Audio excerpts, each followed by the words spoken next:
पिंजऱ्यातील पक्षी मानवी करमणुकीसाठी स्वातंत्र्यापासून वंचित राहिलेले प्राणी आहेत. मानवाने ते करमणुकीसाठी त्यांना असं बंदिस्त करून ठेवलेलं आहे.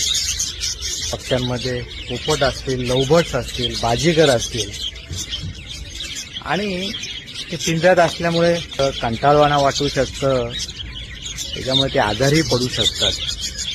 पक्ष्याचं खरं सौंदर्य हे मुक्तपणे आकाशात उडण्यातच आहे. बघा ना काय गंमत आहे, मानव सुद्धा बंदिस्त झालेला आहे. एक प्रकारे स्वतः बंदिस्त झालेला आहे. तो आता पक्ष्यांना आणि प्राण्यांना असं पिंजऱ्यामध्ये बंदिस्त करून अडकवत आहे. आणि किंवा पक्षी असतील ते मुक्तपणे संचार करण्यातच त्यांचं खरं सौंदर्य आहे. धन्यवाद.